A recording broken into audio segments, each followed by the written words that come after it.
3. Hi, everyone. Welcome to another YouTube channel for Mediation and Beyond, where today I have the great honor of hosting Deanna Cherrone, Dr. Deanna Cherrone, I should say. She's the owner and founder of Natural Health and Healing in Connecticut.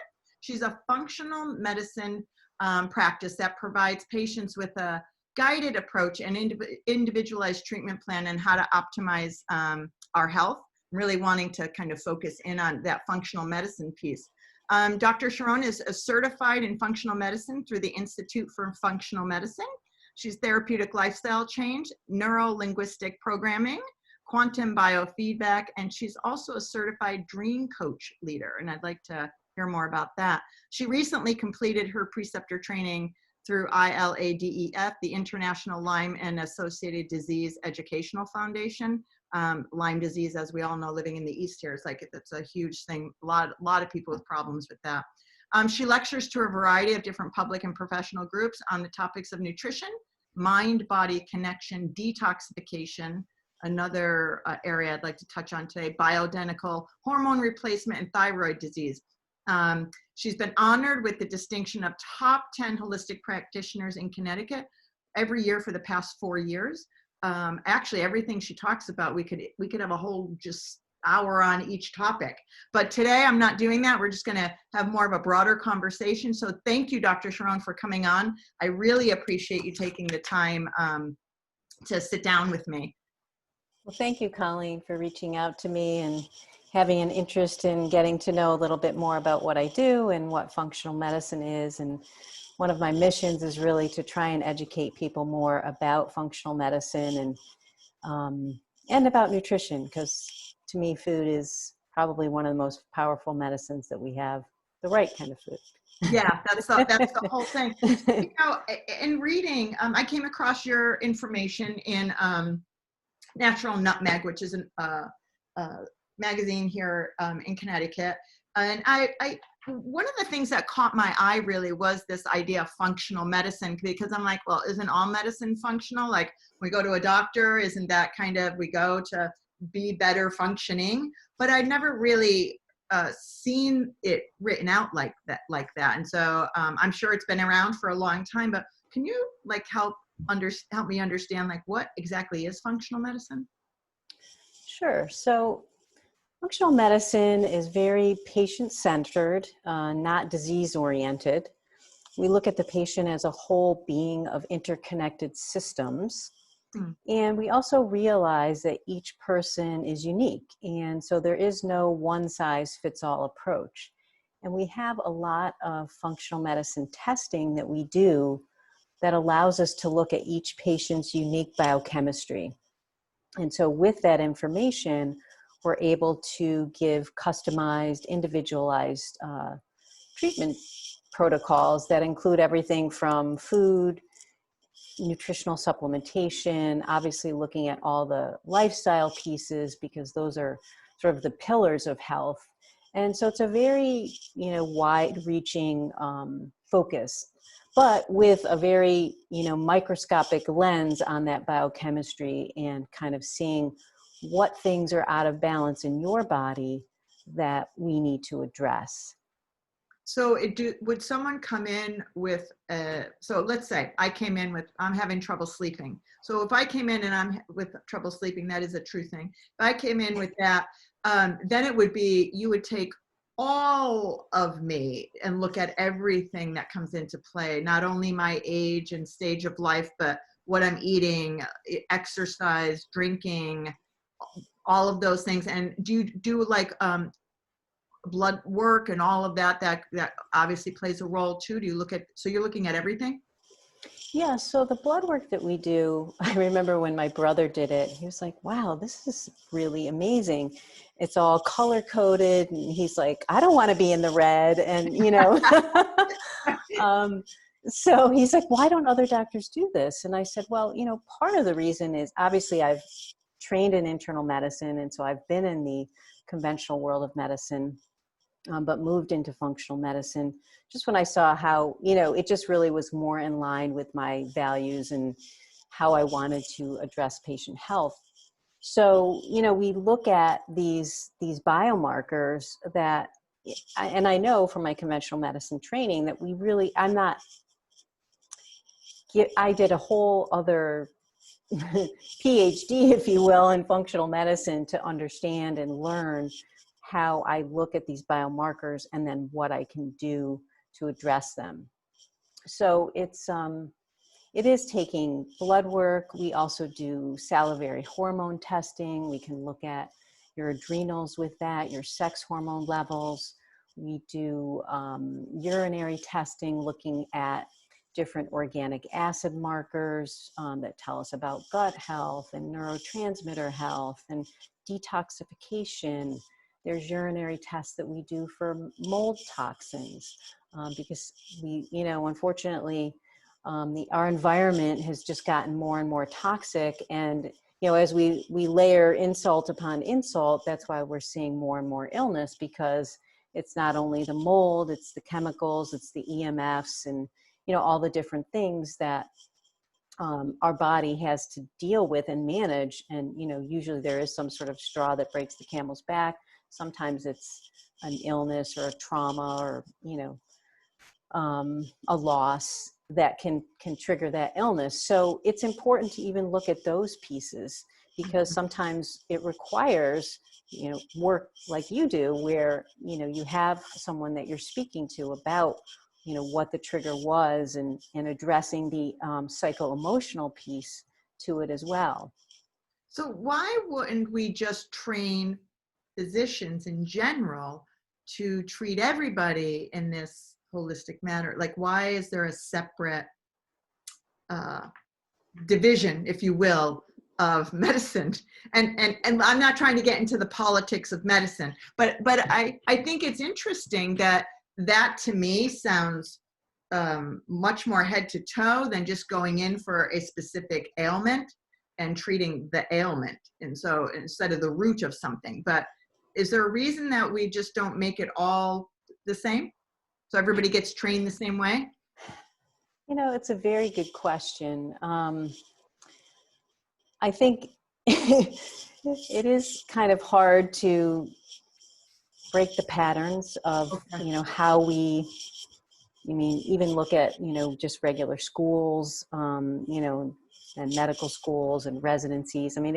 We sort of have these, these systems in place that it's difficult to change. Even look at, government. I don't want to get into politics either, but yeah, it's just, these systems are so entrenched in our society, and it's really difficult to make change. And I think, people generally are just uncomfortable with change. And so let's just stick with the status quo. And I will tell you, having worked in both worlds, that, it is much easier to have someone come in, have them spend 7 minutes with me. I, quickly listen to what's going on, write out a prescription, see you later, and that's it, as opposed to what I do, which is very in-depth and very time consuming. But I will say that the difference is dramatic in terms of the results that, I see with patients. And I will say that a lot of times I'm the last stop for people, because they've been through the conventional medical route. They haven't gotten answers. And then when they come and see me, we start doing this testing, and they're like, oh, wow, there are things out of balance that, need to be addressed, that can help me to heal and improve my symptoms. So, yeah, so.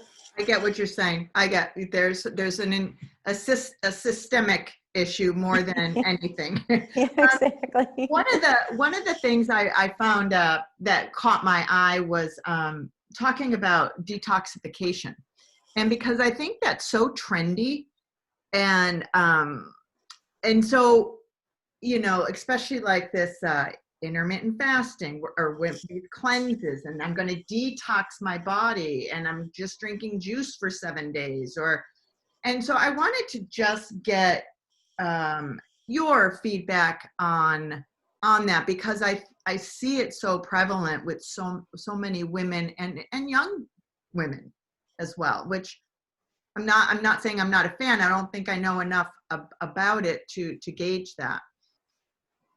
Yeah, I think it certainly is trendy.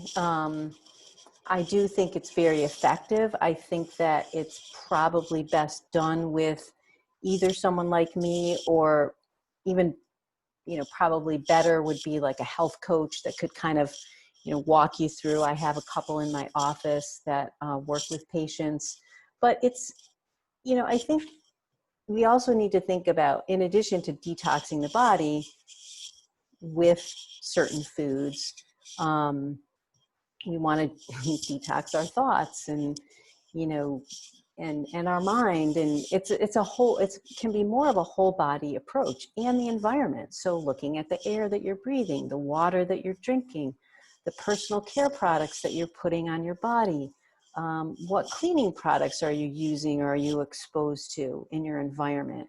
And then again, just those basic tenets of sleep. Sleep, you talk about intermittent fasting.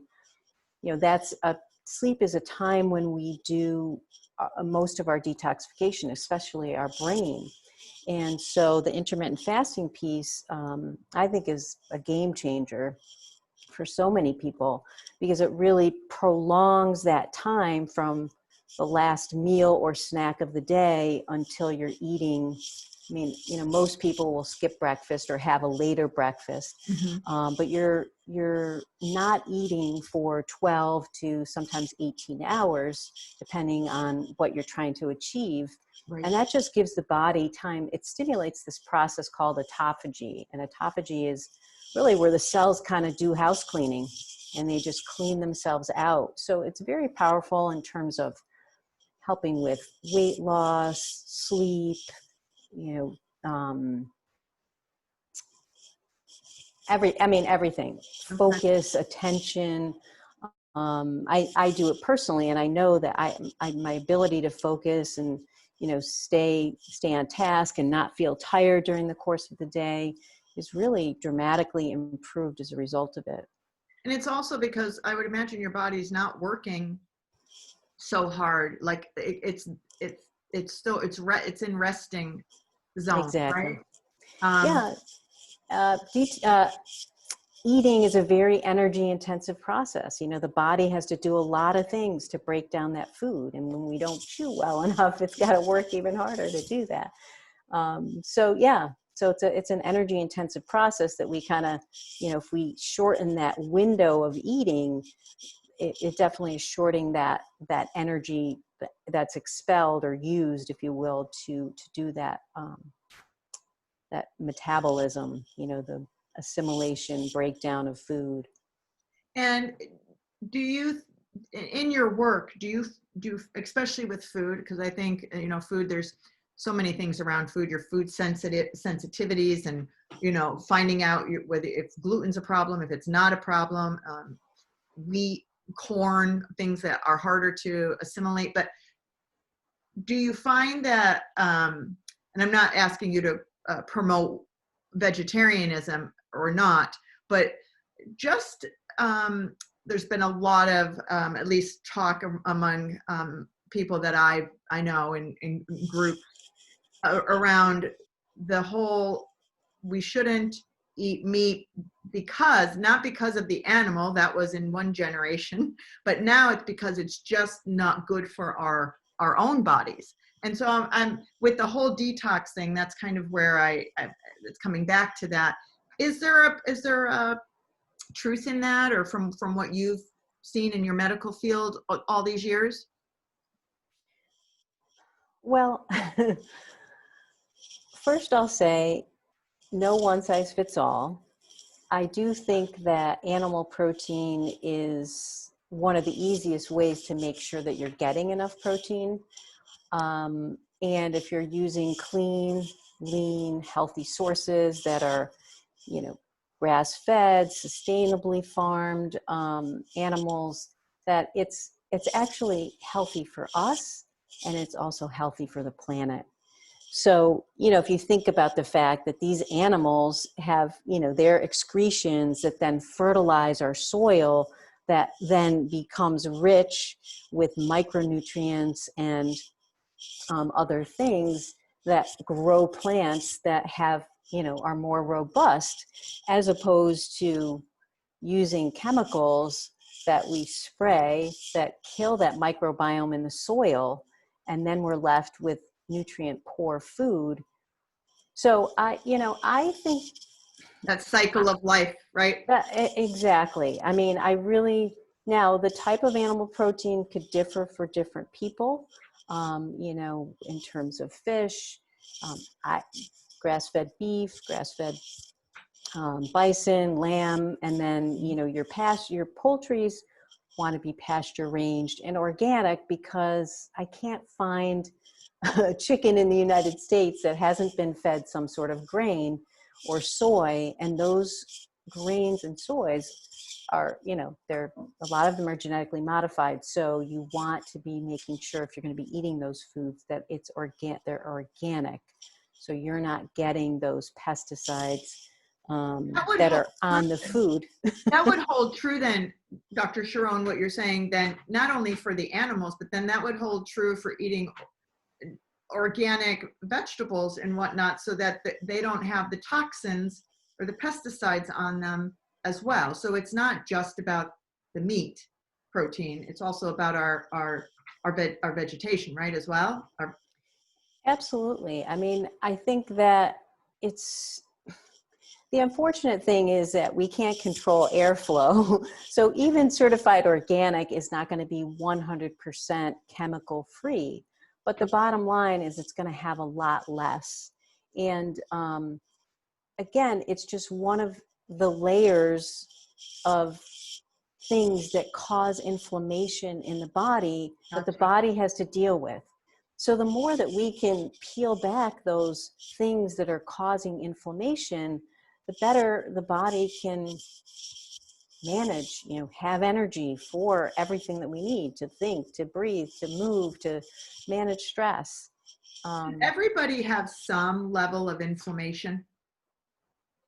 I would say, given the world that we live in, right, it'd be hard pressed not to find somebody that doesn't have some sort of inflammation. Okay. And inflammation can be in, it can be in all areas of our body, right? I mean, can have, I think it's kind of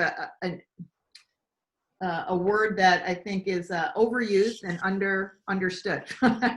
So when you're talking about inflammation, you're talking about, well, I'll let you talk about when you're speaking to inflammation, what are you saying? Yeah, I think, people think about inflammation. I think, oh, my joints hurt or my muscles ache or that kind of a thing. But what we want to think about is at the cellular level. So what's going on there? And, I do a lot of work with genetics, not in the sense of looking at what your risk of certain disease states are, but we know that genes code for enzymes. Enzymes run metabolic processes. And so our genetics actually control a lot of what goes on at the cellular level. So our potential for producing damaging free radicals in the body that produce inflammation at that cellular level.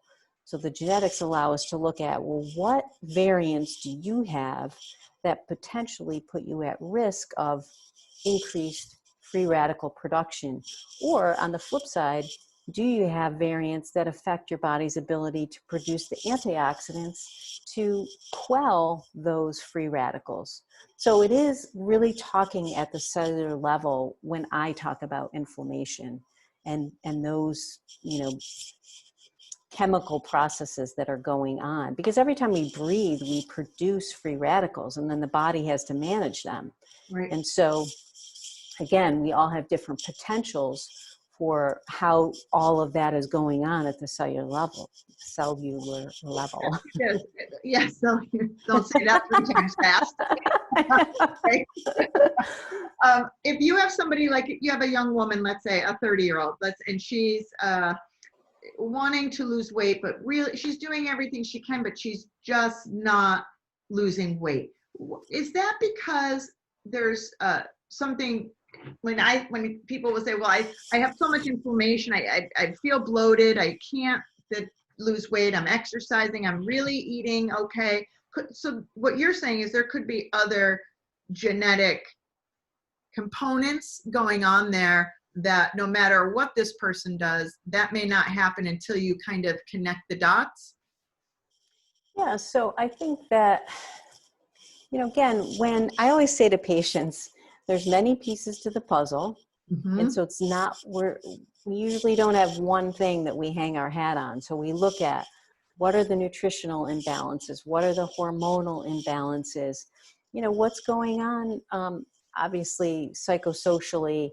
What is your environment like? I mean, people who are exposed to toxins, one of the ways that the body protects itself is by putting on fat, or even, water to kind of like hold on to protect itself from those, those chemicals, that inflammation. So water weight gain, fat, these are just protective mechanisms that the body puts in place.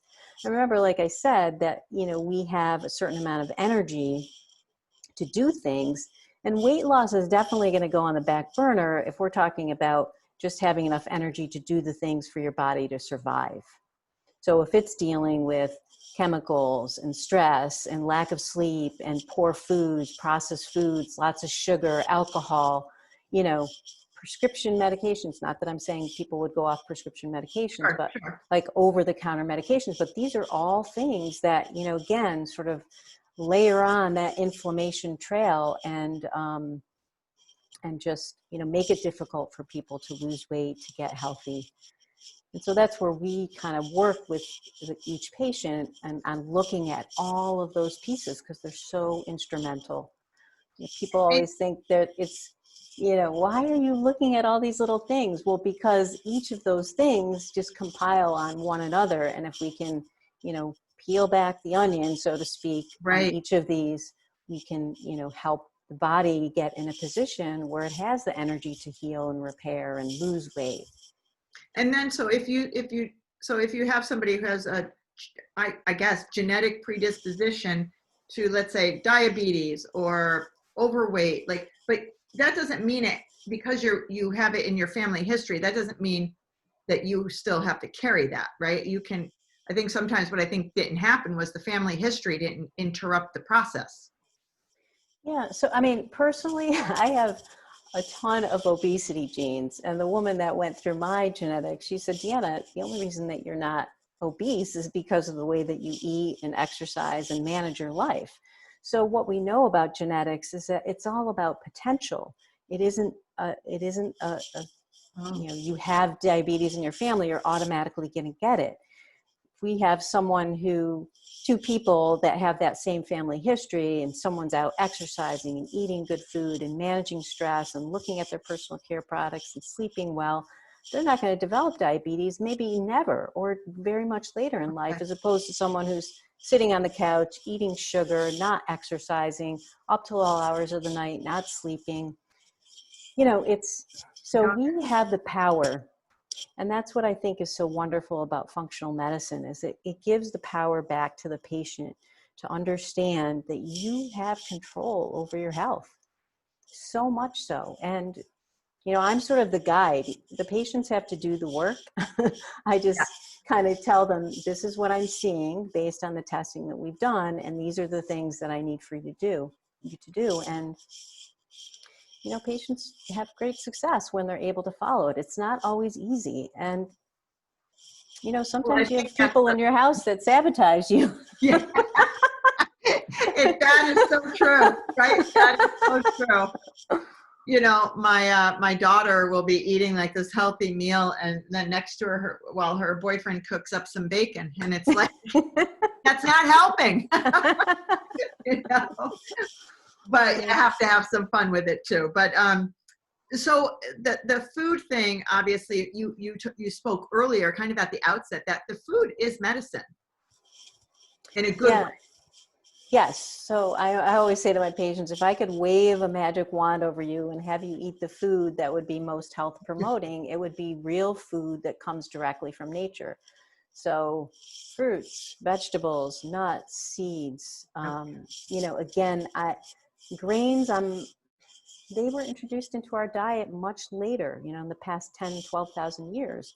And it's interesting because when people look back at when we became more prone to disease, having problems with our dentition, Mm. And even decreasing in stature was when we added grains. So, you know, it's really about looking at those real foods. And I'm all about healthy animal protein sources, as I said. I mean, I just Right. think it's really difficult to, because protein's so important for detoxification, it's really hard to get all, what you need in the amounts that you need from plants. Although, you know, I wrote a little forward in Dr. Joel Fuhrman's book. I mean, he's all plant-based. I think that the idea for me is mostly plants. So your plate is 3/4 vegetables, and then 1/4 is some sort of healthy animal protein source. And that kind of is that balanced diet. And then followed with the intermittent fasting to give your body time to kind of process all of that before you venture into really what should then also be a healthy meal with some exercise to get the system revved up to do some work. And I think, you know, the exercise piece is interesting. I mean, I have some patients that, let's say they're compromised with Lyme disease or mold toxicity or both, and autoimmune disease. And, you know, let's like layer on all the different things. Sure. I mean, I talked about that energy piece. I mean, sometimes those patients really, it's really incumbent upon them to just rest and let their body use the energy to help them heal from those infections and those toxicities. Mm-hmm. So that's, again, another place where I always talk with the patient. So if you go outside and you walk 10 minutes and you're completely wiped out, well, you know what? That's just not in the cards right now. Right, right. If you can go out and you walk and you feel great and you're energized and it helps you sleep at night, well, by all means, then we're going to continue that. So this is where it's really kind of getting into all the nitty gritty of everyone's lifestyle that helps me help them navigate what they need to do to help improve their health. Right. I mean, when I remember when I was a teacher, we would have for different students, you'd have a IEP, their individualized educational plan. Mm-hmm. It's almost like what you're saying is, because no two kids are the same. It's like an individualized health plan, right? So, that's because the biomarkers and everything's going to be different for everybody, right? And so, exactly. And so that makes it's not one size fits all. What are you seeing any trends in health like over the past decade or so? Like, are you seeing more of anything than previous years or anything? Yeah, I would say that autoimmune disease has just skyrocketed. And I'm seeing it in younger. Can you speak to just explain? Sure. Yeah, so basically autoimmune conditions are where the body starts. So normally we have an immune system in place that produces antibodies against foreign invaders. But what we have to understand about our cells is that they have these little receptors that are sensors that are always looking out. And so even food, can be viewed as a foreign invader, if you will. So with autoimmune conditions, what happens? So we need the following conditions: a genetic predisposition, a leaky gut, which I'll explain in a minute, and then a trigger. So the leaky gut, basically what happens is we have these tight junctions between our cells, and the gut lining lays right on the blood vessel. So normally the tight junctions are, they're like glued together. So food goes in, your body, processes it, and it gets assimilated, and it goes into the bloodstream. There are a lot of different things that can break down that gut, the integrity of that gut lining, those tight junctions. So gluten is one, processed foods, stress, alcohol, prescription, medications, okay. All kinds of different things break down the integrity of that gut lining. Birth control pills, like non-steroidal anti-inflammatories. And so that tight junction opens up, and then normally things that would be passing through the gut are getting in, and the blood vessel's right there. So it goes into the bloodstream and then circulates to stimulate. So again, we've got those cells sensing the environment, what's in the bloodstream, what's all around. And if they view it, so normally food proteins don't get in because they're big, but when these tight junctions open up, and there even are cases where they can burrow through the cell itself. There's all kinds of ways that the gut can become leaky. But it stimulates the immune system. And so the immune system then sends out all these cells to quell the inflammation. And depending on, I mean, it's very interesting to me, I see a lot of families and not everybody has the same autoimmune disease. So someone might have it attacking their thyroid gland and having Hashimoto's. Someone might have it attacking their DNA and they might have lupus. Or it can attack the gut lining, and it can be celiac disease or, inflammatory bowel disease like Crohn's or colitis. So, so that's genetics, leaky gut, and then the trigger. So food, I mentioned that piece. Sure. And then that closure also prevents things like microorganisms from getting in, toxins getting in. So when that's open, microorganisms can get in and stimulate the immune system, toxins can get in. So the three main triggers for autoimmune disease are food, infection, and toxins.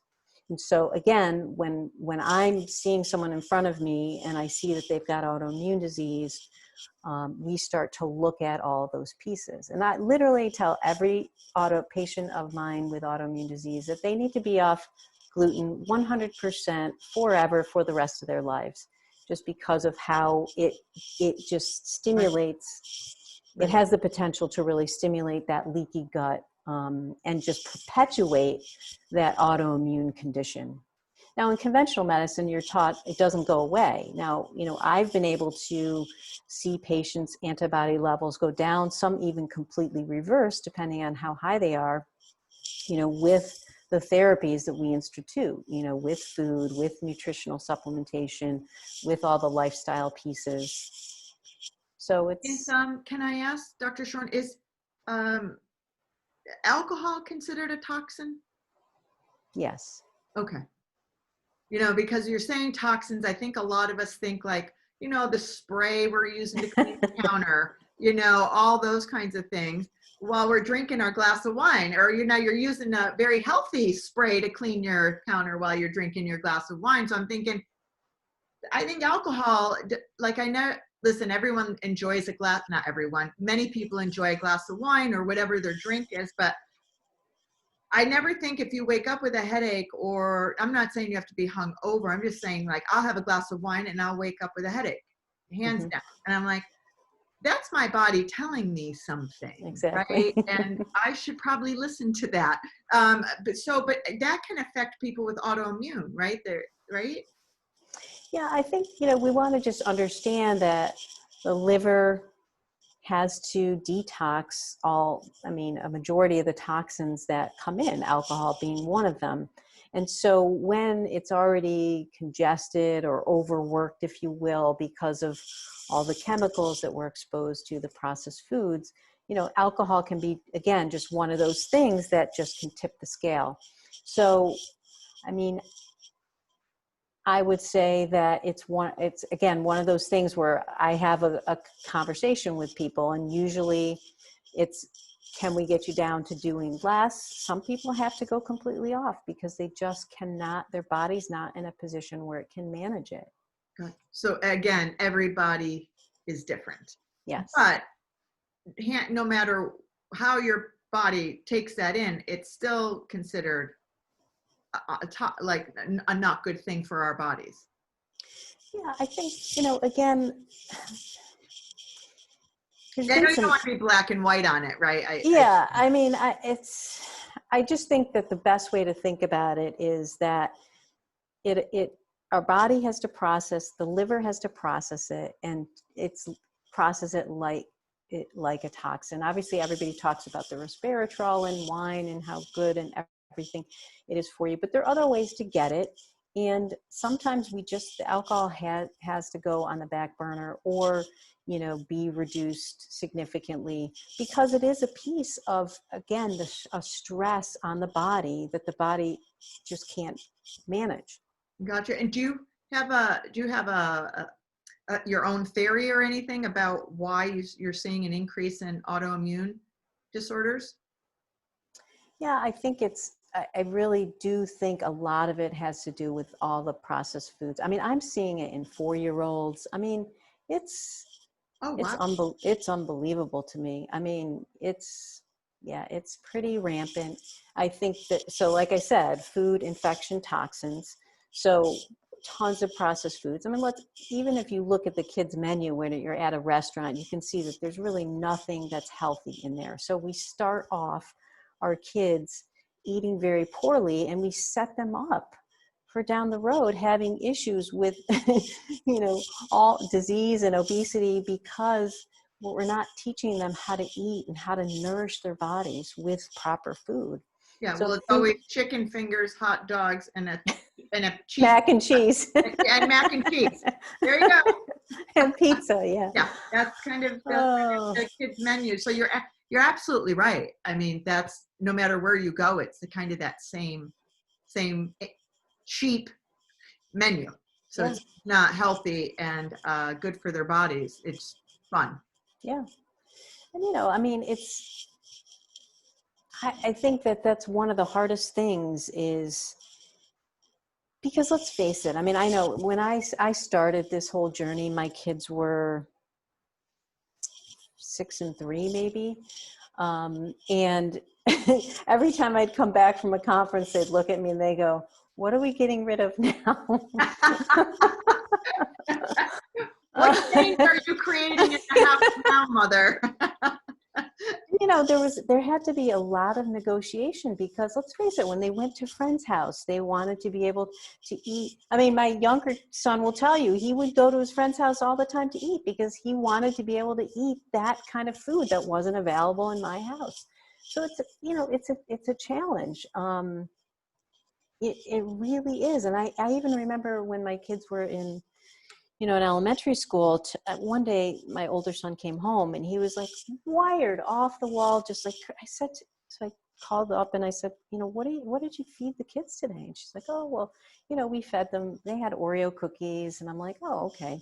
So I said, "Well, do you ever think about just giving the kids fruit?" And she said, "Well, we pay attention to what they eat, and that's what we give them." And I'm like, "Well, listen, if you're giving them an orange and Oreos, they're always going to pick the Oreos. But if you give them an orange and an apple, well, then maybe we've got, So,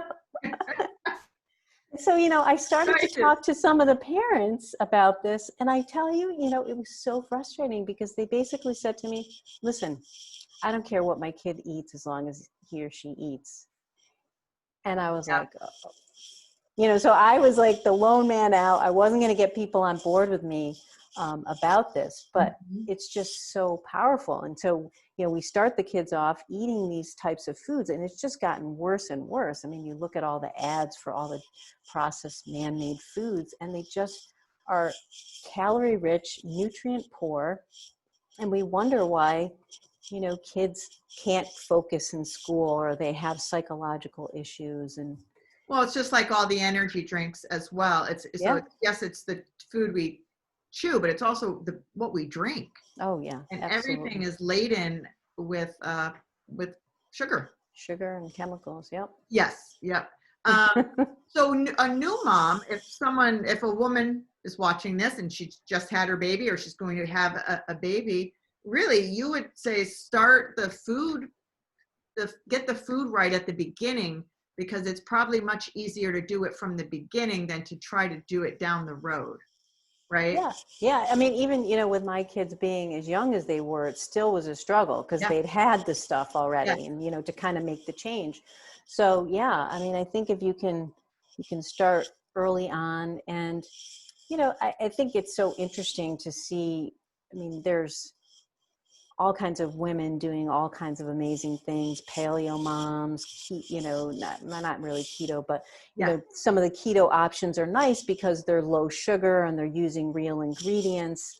Even though I still think that the body is going to process anything that that's processed like a flour, differently than the real food itself. Right. Because we change its properties, when we process it. Even when we cook something, it's processed, or we grind something up, it changes it. Obviously, the degree is different to how much it can impact us. But yeah, I would say that I would do organic. I would just grind up whatever you're eating. And I mean, obviously you're going to introduce the Sure. way that you're supposed to, but I also, I think about the fact that the first food that we introduce is rice. And I'm like, okay, well, we're already setting out of the gates You're right. carbs, So I is there a love better that. way? Yeah. Is there a better way to do this? Well, I know too. It's like, I remember, I won't name brands, but you get the little baby food in a jar, and like that is right out of the jar. It's like, here comes your sugar, right? I mean, I didn't think about that I Right. never really thought about that, but now I would, right? Right. Think about being older and having some wisdom that we can Exactly. hopefully pass along, but which is, I think, one of the good things about like having you on, to be able to talk about these things that we don't really talk about. I think there's a lot of shame sometimes in about what we eat and feeling guilty, and the guilty pleasures, and I don't think we're ever going to get this 100% purist, all of us. But I think what you're saying is like, be more thoughtful, right, about Mhm. what you're ingesting, because it affects everything about your body, Yeah. and it will Yeah. for And I, your kids. yeah. And I think that too, having knowledge about, that's where I think the genetics is so powerful. Cause I also have a lot of cancer genes. So I really, I think a lot about what I'm putting in my mouth, because I know that I have this potential. So I think knowledge is power. And obviously I say to patients, listen, in the end, you always have a choice. You can decide on a bad day. I say to them, listen, if you're having a bad day and eat the whole dark chocolate bar, but don't go eat the Twinkie or Yeah, find healthier. Dark chocolate's good for you. So find healthier options that you can turn to. Don't have poor options in the house, so that if you're having a bad day, you have to literally go out of the house and get it. You're going to be more apt to say, okay, I've got this, I can make this. And, right. I think I'm just amazed at all the recipes that are out there now. I mean, I make pizza with a butternut squash crust, and Oh, use a pesto with macadamia nut and basil, and put some chopped tomato on it with some microgreens. And, and then I'll make the same crust with the sauce and a little bit of cheese, like buffalo mozzarella cheese. And everybody loves the other one. My whole family is like, we like this one better. I'm like, that's awesome. that's awesome. That is good. I Yeah. was So thinking when you were saying that, I'm like, wow, you can cook that. I'll bring the wine. But then I'm like, no, that's toxic. I'm not bringing the wine. Well, I think this stuff is so informative, and I really appreciate kind of the breakdown of what functional medicine is. I was not overly clear about a term that you hear out there, so that definitely gives me a better perspective about it's kind of that whole treatment, instead of just the illness I'm coming in for. And I like that, because then it goes back to the root, exactly. and then you can learn what to do, like, because you have a genetic predisposition or history of something in your family doesn't necessarily mean you're going to get it, right? You have power and control over your lifestyle, which then may prevent you from that being exacerbated in your system. Yeah. Right? And I think that's very powerful. Yeah. I mean, I can just give you a little small example. So my dad has this ApoE4 gene, which predisposes him to Alzheimer's, and his grandfather had Alzheimer's. And, he basically saw and, lived with that image of him. Sure. And he basically says, I don't want to end up that way. And so he's very conscientious about what he eats, and his friends, like that's how he explains it. Listen, I have this genetic potential. I don't want to get it. So, I'm not eating pasta. I'm not eating bread. I'm not eating, I'm not going to eat sugar. Wow. And so he's very conscientious about it. And so he's been able to, his friends, you know, when he goes over, they're all, you know, okay, well, we'll make this for you so you can eat that. And so, you know, there are ways to do it. And I think if we can, well, you know, respect each other's choices and realize that, you know, sometimes people are doing things for a reason, and it's important. I mean, I think it's so important for us to respect each other and not, like you said, you know, shame other people. Oh, why are you eating that? Or, you know, I mean, it's just, it doesn't help anybody really. No, and I think in our society, for whatever reason, but there is a lot of shaming or shame around food. Yes. And then also obviously around bodies and body image and all that.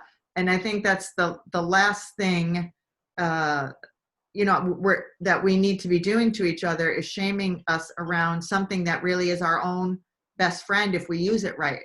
Right. And if somebody isn't doing what they need to do, you'd rather want to support them instead of shame them, right? Exactly.